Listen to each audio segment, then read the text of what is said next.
Assalamualaikum warahmatullahi wabarakatuh. Di sini kami kelompok 9 akan mempresentasikan hasil proyek kami tentang penentuan jurusan berdasarkan hasil tryout menggunakan struktur data tree. Lanjut untuk codingnya. Nah, untuk bagian pertama memulai codingnya, kita harus mengimpor pandas SPD. Lalu kita mengimpor from collection import counter. Collection ini adalah seperti bentukannya dia tuh voting, bentukannya itu voting. Terus kita ambil juga SDA ini PD read Excel ini untuk kita membaca file dataset yang tadi yang sudah kami siapkan. Lalu selanjutnya kita membuat pertama kerangkanya terlebih dahulu, yaitu lewat kelas TreeNode ini.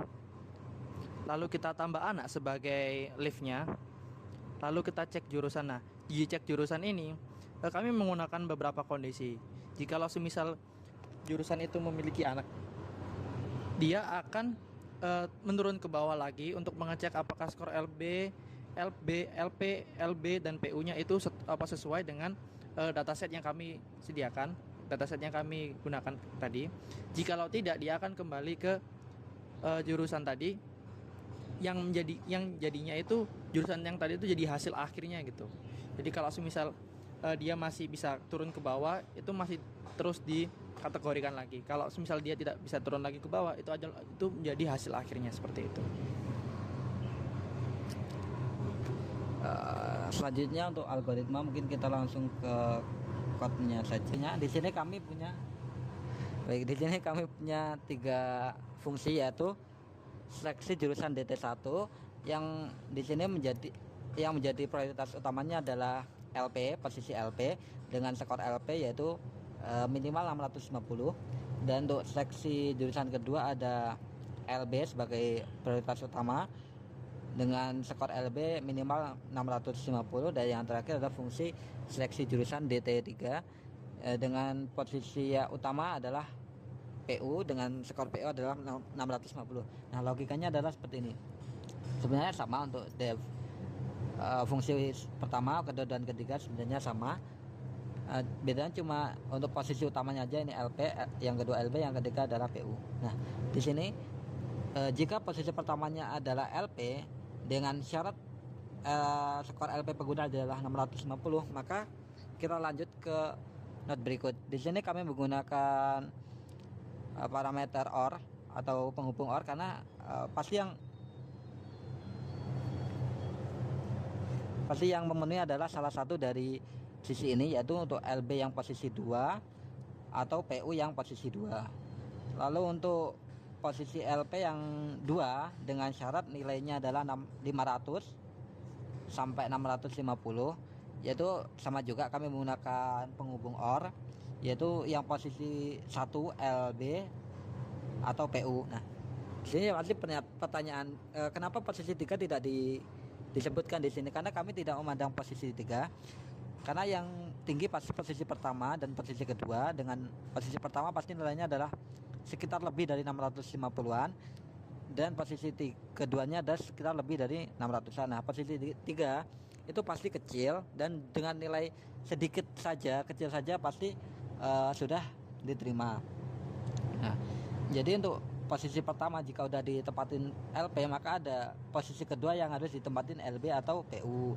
Nah, untuk LP yang sudah di posisi kedua, maka untuk posisi pertama pasti akan ditempati LB atau PU. Jika LB di posisi pertama, maka otomatis PU-nya yang di posisi ketiga. Nah, di sini ada yang berbeda, yaitu saat LP di posisi 3, maka ada LB dan PU yang harus mengisi posisi pertama dan posisi kedua. Jika LB mengisi posisi pertama, yaitu skor LB minimal 650, dan untuk PU pasti mengisi yang prioritas kedua dengan skor minimal ada 600.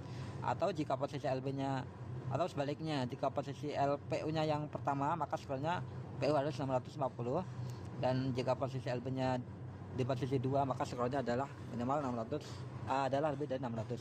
Untuk seleksi jurusan 2 maupun 3 itu logikanya juga sama.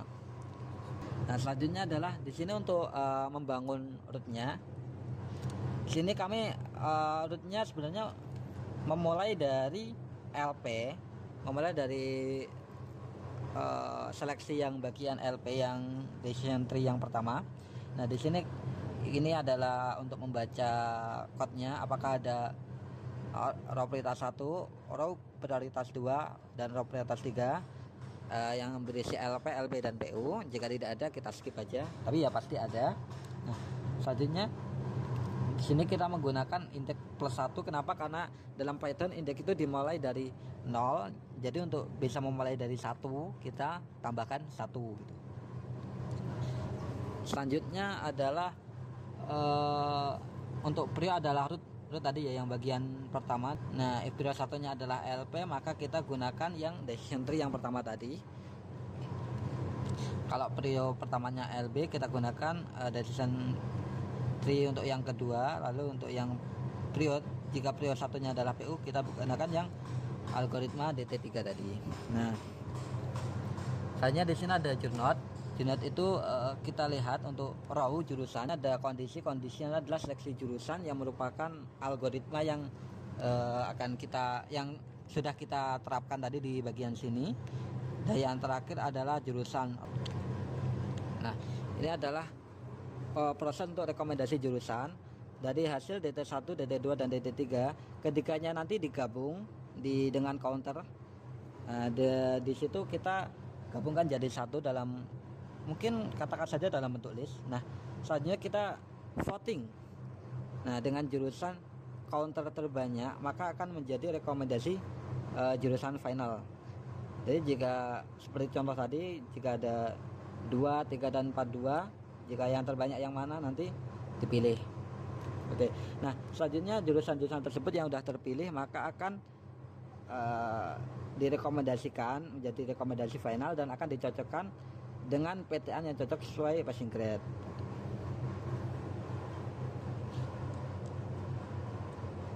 Nah selanjutnya algoritma untuk seleksi PTN.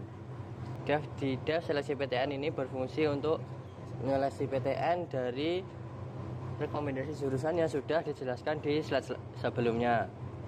Di sini seleksi PTN berisi SDA 1 ini berisi file dataset kita, terus daftar jurusan ini dari dev yang sebelumnya, terus kemudian ini nilai total ini dihasilkan dari inputan user tadi, kemudian hasilnya nanti disimpan di hasil PTN di sini. Nah selanjutnya if not baris empty, jika barisnya tidak kosong, jika kosong maka akan dilewati.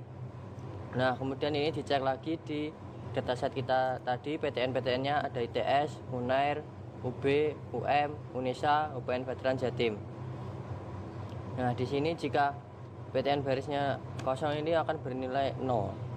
Dan juga if PD not NA dalam kurung PJ ini jika isi dari datasetnya itu tidak ada, dan juga NPJ lebih daripada 0 ini menjelaskan tentang jika dataset itu valid, dataset itu berisi gitu. Jadi kan kalau lebih dari 0 pasti ada nilainya, dan nilai total lebih besar dari PG. Jadi nilai totalnya ini memasuki kriteria passing grade yang ada. Terus kemudian dari syarat-syarat tadi yang terpenuhi akan disimpan di hasil PTN jurusan kemudian PTN ini. Nah jadi di sini ada algoritma untuk menginput nilai. Ini seperti biasa ya, ini berisi nilai PU, float. Ini float ini untuk agar inputannya ini bisa menghasilkan koma, jadi nggak harus 1, 2, atau jadi bisa 1, 2, dan seterusnya. Ini sampai selanjutnya input nih PU, PPU, PBM, PK, Litbin, Litbing, PM. Nah kita coba input ya di sini, di atas ini. Misalnya ini nilai PPU 450, kemudian ini nilai PPU 500, kemudian nilai PPM 499 misal, kemudian nilai pengetahuan kuantitatif 900, nilai literasi bahasa Indonesianya 648, terus kemudian nilai PM nya 800. Oh, maaf, ini nilai literasi bahasa Inggris ya. 648. Kemudian nilai PM-nya 800.